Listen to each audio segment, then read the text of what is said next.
Abatuye mu karere ka Rubavu barasaba ko imodoka ziremereye z'amakamyo zajya zinjira mu mujyi wa Rubavu zinyuze mu muhanda wa Rugerero bya Stade Umuganda ntizizongere kwinjirira ku muhanda unyura ku bitaro bya Gisenyi kuko impanuka zimaze guteza ari nyinshi kandi zigatwara ubuzima bw'abantu. N'ubusabe bagaragarije mu gikorwa cyo gushyingura mu cyubahiro abantu 7 muri 11 baherutse kwitanwa n'impanuka yabaye mu mpera z'icyumweru gishize. Ni inkuru yateguwe na Fred Ruterana. Byari amarira n'agahinda ubwo hasezerwaga bwa nyuma imibiri y'abantu 7 muri 11 bapfiriye mu mpanuka yabaye kuwa gatandatu w'icyumweru gishize. Ni impanuka yabereye mu marembo yinjira mu mujyi wa Gisenyi hafi y'ibitaro bya Gisenyi ubwo ikamyo yagongaga ivatiri, moto n'abaturage bagenderaga ku ruhande n'amaguru. Ni muri yashenguye benshi dore ko iyi mpanuka yishe imiryango 2 ifitanye isano, ariko icyaciye igikuba nuko yaguyemo umugabo n'abana be 3 ubwo bari bavuye gusenga. Mu gikorwa cyo gusezera kuri aba batashye, uhagarariye imiryango yombi yashimiye imbaga y'abantu ndetse n'ubuyobozi kubwo kubafata mu mugongo bwifatanya n'abasigaye mu itabaro. Ubuyobozi bw'akarere ka Rubavu bwari bwaje guherekeza abaguye muri iyi mpanuka bwahumurije iyi miryango kandi buyizeza kuyiba hafi. Ubuyobozi bw'akarere twaba twifatanije nabo mu rwego rwo kubakomeza kubabwira ko mu by'ukuri tutabatereranye, ntabwo wenda ari ukuza gusa, hari n'ibindi twakoranye n'umuryango waba wishoboye ariko bifite imbaraga zindi bari bakeneye. Niyo mpamvu twabayemo nk'abayobozi, ariko kandi tuzanakomeza no kubaba hafi. Si ubwa mbere hafi y'ibitaro bya Gisenyi habereye impanuka igatwara ubuzima bwa benshi. Abaturage bashingiye kuri impanuka iheruka bibukije ubuyobozi ibyo bwiyemeje bujyanye no kunyuza imodoka ziremereye mu muhanda Rugerero byahi Stade Umuganda zikava mu usanzwe aho ziteza ibyago byinshi. Ubundi bari bavuze ko zihindura zikayikora deviation ku muhanda wo mu Rugerero zikajya ku murenge zigaruka hano kuri stade, ariko byaranze. Buri gihe bihora bibaho buri gihe. Tukaba twakwifuza ko byibuze bawufunga bakabara imodoka ntoya, noneho inini zikagira umuhanda umwe zigenderamo.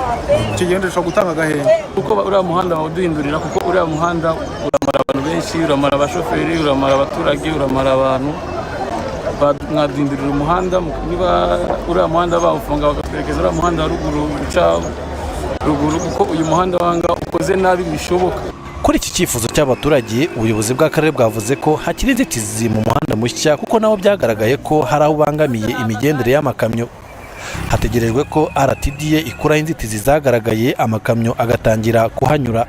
Nubwo umuhanda wakozwe, ariko hari ibindi wasanze bitakunda ko amakamyo manini ahanyura.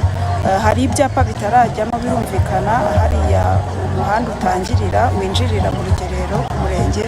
Hanyuma ariko imbere yaho gato hari aho twita ku Giko, harimo ikorosi nini, ariko bigaragara ko ishobora kubangamira gukata kw'imodoka zishobora kubisikana, cyane cyane imodoka nini. Rero birasaba ko hari ahantu habanza gutunganywa. Izo ni ingamba ziri mu zihutirwa, ariko zishobora gufata wenda agahe gatoya. Nubwo ubuyobozi bwagaragaje ko ikibazo cy'uyu muhanda cyahagurukiwe na RTDA, ariko ntibwagaragaje igihe nyacyo kizakemukira. Fred Ruterana, mu karere ka Rubavu.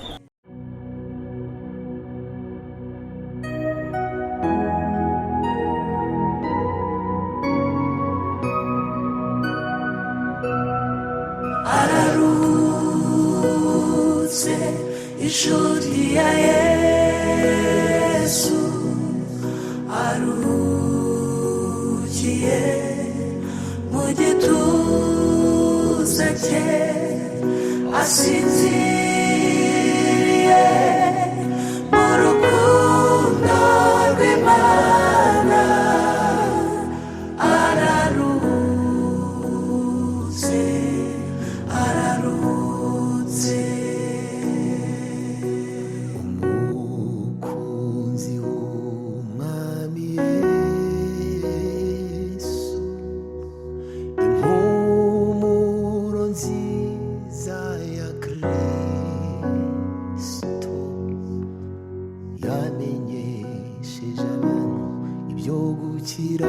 gukiranuka asoje umurimo we araruhutse. Amaso yacu yaramubonye, amatwi yacu aramwumva, yahinduriye benshi ku gukiranuka asoje urugendo arataha. Umugeni wa Kristo araruhutse, inshuti ya Yesu Imana aruhukiye mu gituza cye, asinziriye mu rukundo rw'Imana.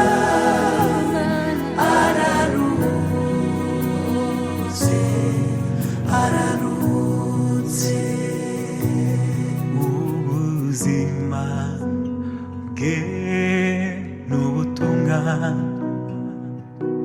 n'igihamya cy'uko yabanye n'Imana, n'urwandiko rwiza yatwandikiye tuzahora dusoma. Araruhutse ubuzima bwe n'ubutumwa n'igihamya cy'uko yabanye n'Imana, n'urwandiko rwiza yatwandikiye tuzahora dusoma. Araruhutse, soje imirimo ye, araruhutse, inshuti ya Yesu aruhukiye mu gituza cye, asinziriye mu rukundo rw'Imana.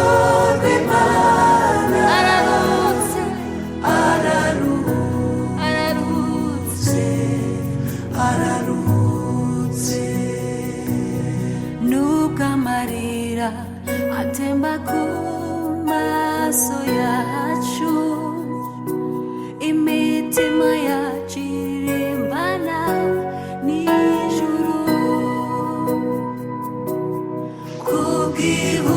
kubw'ihumure duhabwa na Kristo, ko n'urupfu rutadutanya nawe. Araruhumurizwa na Kristo duhabwa na Kristo, ntacyadutanya n'urupfu rutadutanya nawe. Araruhumurizwa na Yesu duhabwa na Kristo, ko n'urupfu rutadutanya nawe. Araruhutse, nimuhumure mukomezwe na Kristo, urupfu ntirwadutandukanya nawe, tuzaruhuka.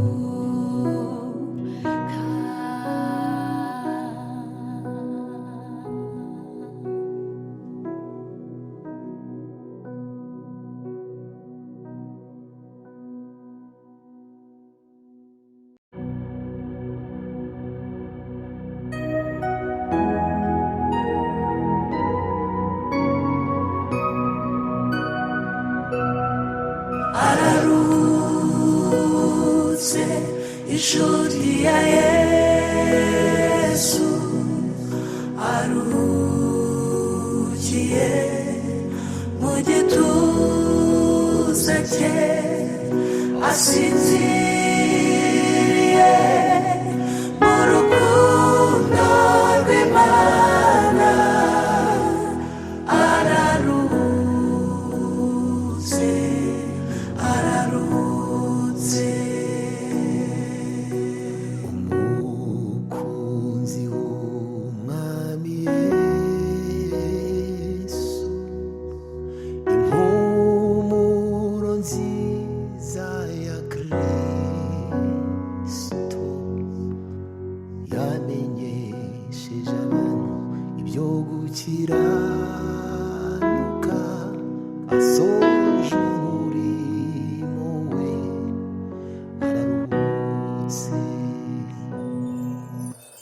amaso yacu yaramubonye, amatwi yacu aramwumva, yahinduriye benshi kugukiranuka, asoje urugendo arataha. Umugeni wa Kristo araruhutse, inshuti ya Yesu aruhukiye mu gituza cye, asinziriye mu rukundo rw'Imana.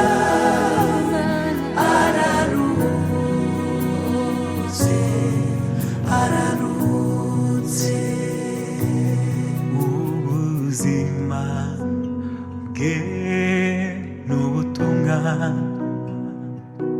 n'igihamya cy'uko yabanye n'Imana, n'urwandiko rwiza yatwandikiye tuzahora dusoma. Araruhutse ubuzima bwe n'ubutumwa, n'igihamya cy'uko yabanye n'Imana, n'urwandiko rwiza yatwandikiye tuzahora dusoma. Araruhutse, soje imirimo ye, araruhutse, inshuti ya Yesu aruhukiye mu gituza cye, asinziriye mu rukundo rw'Imana.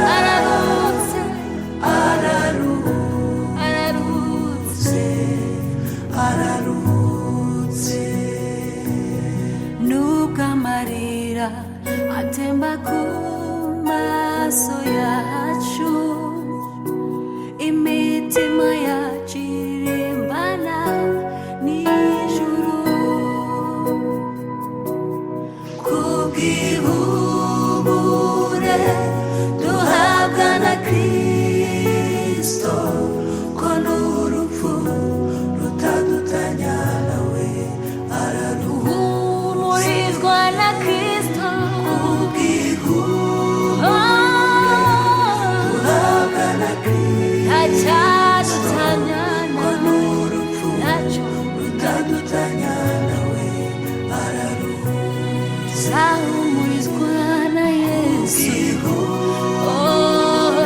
duhabwa na Kristo, ko n'urupfu rutadutanya nawe. Araruhutse nimuhumure, mukomezwe na Kristo, urupfu ntirwadutandukanya nawe, tuzaruhuka.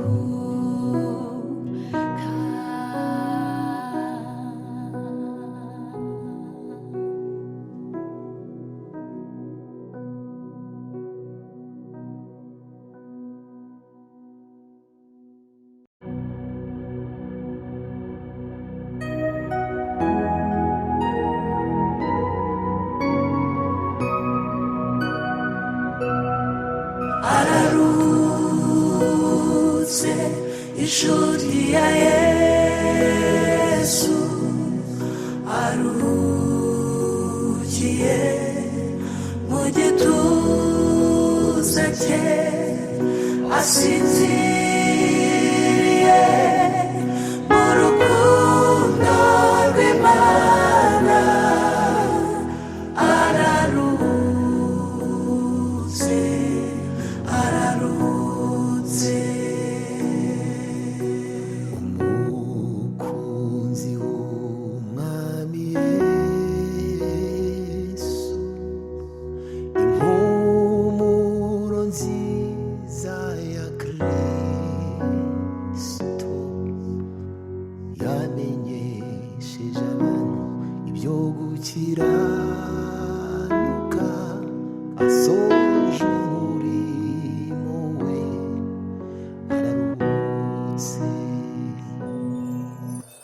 amaso yacu yaramubonye, amatwi yacu aramwumva,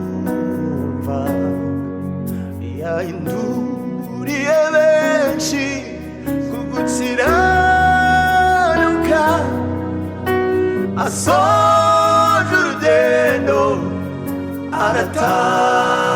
Umugeni wa Kristo araruhutse, inshuti ya Yesu aruhukiye mu gituza cye, asinziriye mu rukundo rw'Imana.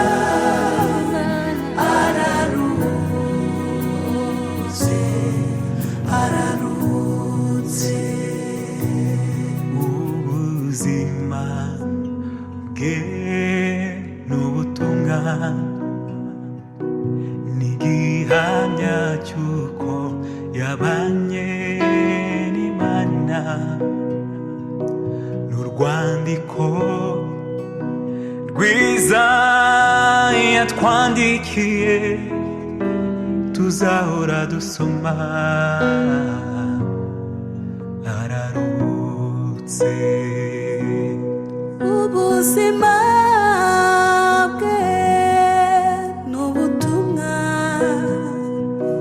n'igihamya cy'uko yabanye n'Imana,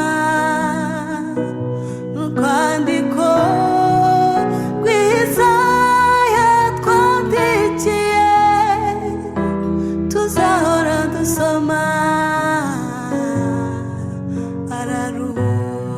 Soje imirimo ye araruhutse, inshuti ya Yesu aruhukiye mu gituza cye, asinziriye mu rukundo rw'Imana.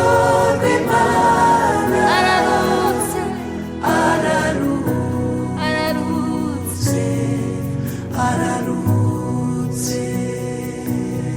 nubwo amarira atemba ku maso yacu, imitima yacu irimbana n'ijuru,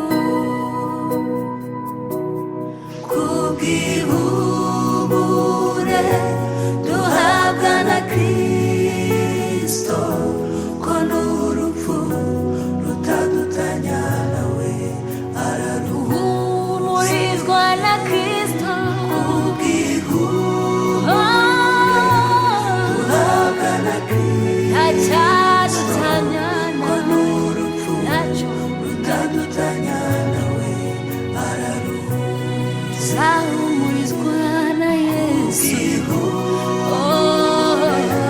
duhabwa na Kristo, ko n'urupfu rutadutanya nawe. Araruhutse. Nimuhumure, komezwe na Kristo, urupfu ntirwadutandukanya nawe, tuzaruhuka.